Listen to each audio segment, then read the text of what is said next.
we see Peter posing a question to John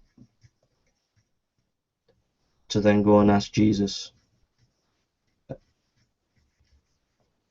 Why would the writer put that in? There's no reason for him to put that in unless it was true.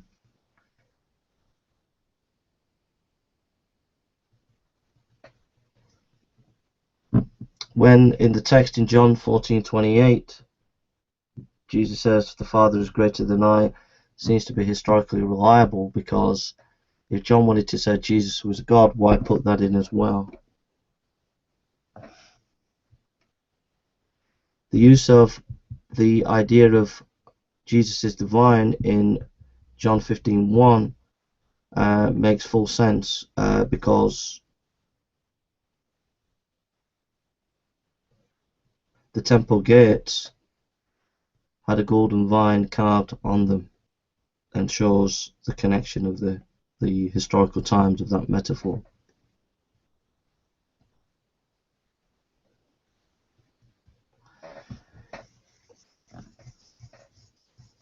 In the Dead Sea Scrolls, 1QH, chapter 11, verse 9 and 10, we have childbirth metaphor, which is mirrored in Jewish culture in John chapter 16:21.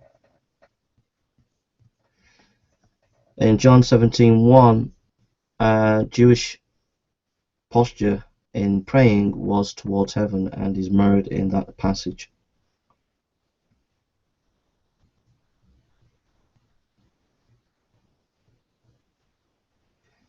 John 17:7-8, where Jesus says he got his words from the Father, would not have been put in as a fiction, because it has historical veracity, due to the fact that if John wanted to prove that Jesus is a God, he would not have put that in.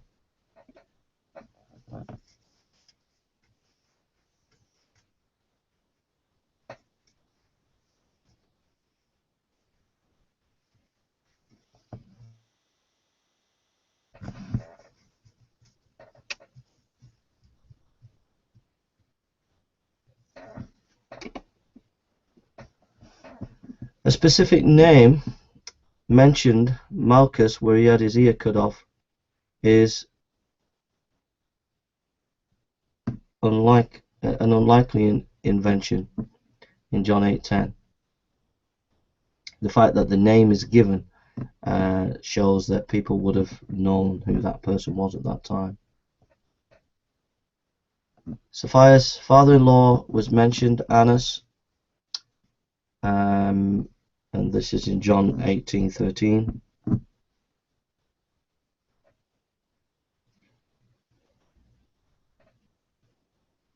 In John 18:15, the writer John says that the high priest knew him. This would be an unlikely invention.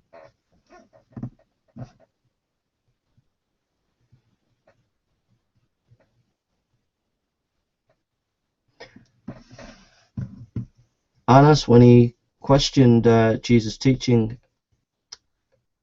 and disciples, makes sense, because he would have been concerned about civil unrest, etc. in John 18:19.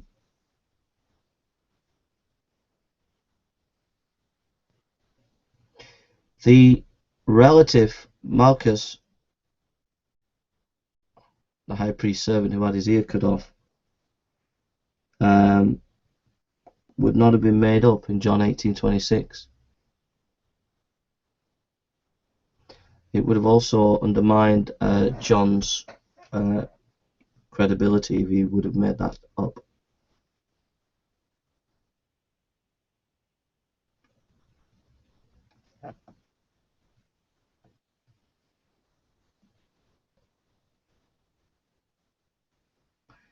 In John 18:28, Pilate is trying to take a middle road between keeping both Rome and the Jews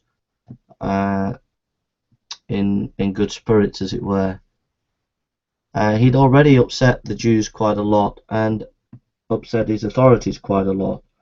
with some of his strong-handed tactics before with the Jews. So it fits the historical perspective that he was trying to go a middle way. In John 19:12, if you let this man go, you were no friend of Caesar. Anyone who claims to be a king opposes Caesar.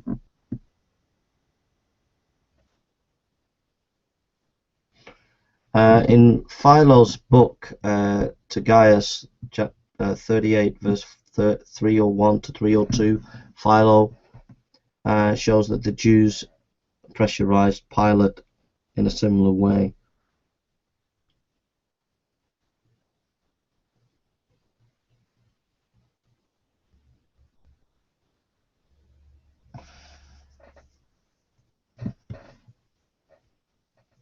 The Antonia fortress we find in John 19:13 that soldiers did do various gambling games, and it's not unreasonable to think that they did cast lot for Jesus' garments in John 19:24.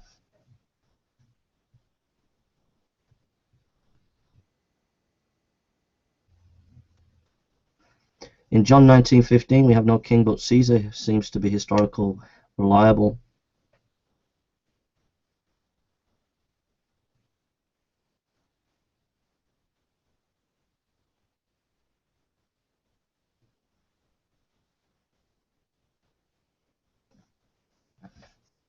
It shows that this information goes prior to AD 70.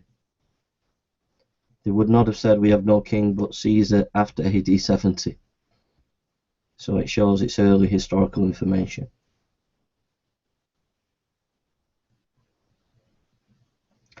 The crucifixion of Jesus in John 19:17-30 can be found in Josephus, Tacitus, Lucian, and Jewish Talmud. John 19:17, the victims of crucifixion did carry the crossbeams. Josephus confirms the crucifixion in the Wars of the Jews in chapter 1 verse 97, chapter 2 305, chapter 7 203 as a way of execution that the Romans used. And we also have an ankle bone of a crucified man with a nail spike that has been found, which was found in 1968.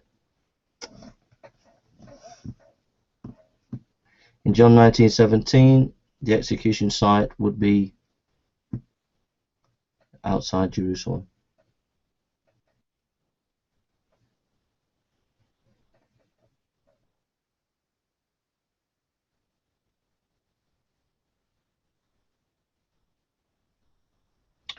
In John chapter 19:34, the water and blood coming out of Jesus' side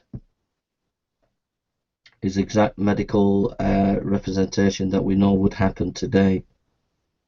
And John would not have understood the full medical implications of what he was describing.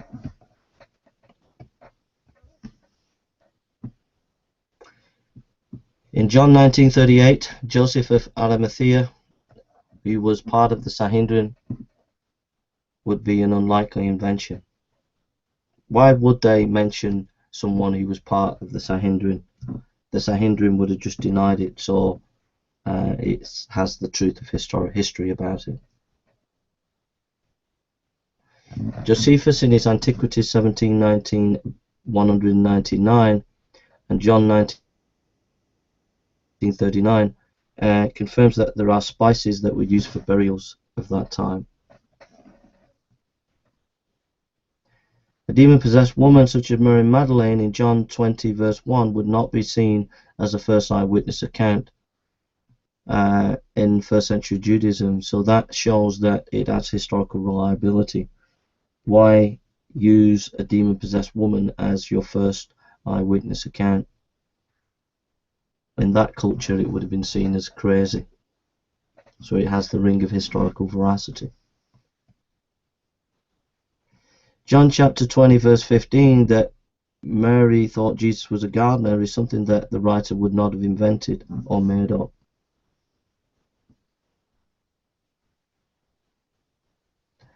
Rabboni, John 20:16, which is Aramaic for teacher, is authentic. It's something that the writer would not have invented.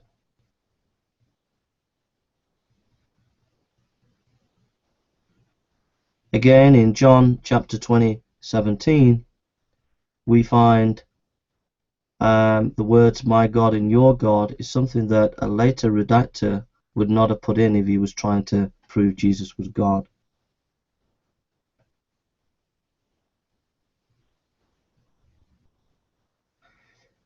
In John 21:11, the number of fishes that was stated has no theological significance, and so seems to be a historical piece of information, and would accord with the tendency of some fishermen of that time who would have liked to brag about large catches of fish.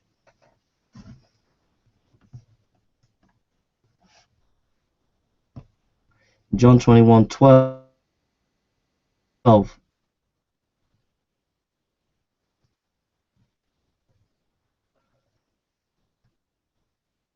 when Jesus' disciples asked Jesus who he was, would have been just exactly the psychological state of mind that the disciples would have been in if they would have seen such a resurrection, and so has historical veracity.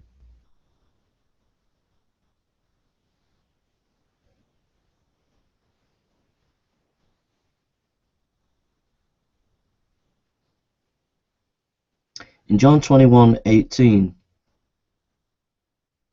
when Jesus tells the fate of Peter,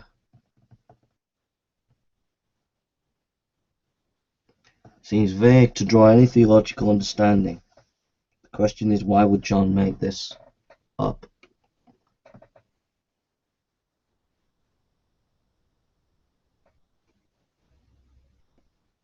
So, what I'd like to point out there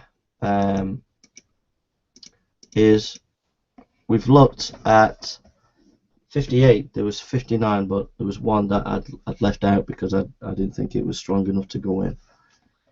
But there are about 58 historical facts or verifications of the Gospel of John. I think there are a lot more than that, actually. And I think that as skeptics and as Christians, we need to give the Gospels much more respect than our modern culture does. These Gospels had a powerful effect on the history of the West and the East, and it's shambolic that as Christians and atheists we do not read these Gospels.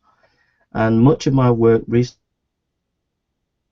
has been trying to talk about Gospels and get people to think about the Gospels and study the Gospels, because at the heart of all the debates about Christianity, it all comes down ultimately to these Gospels, and we need to study them and work on them more than we have actually done.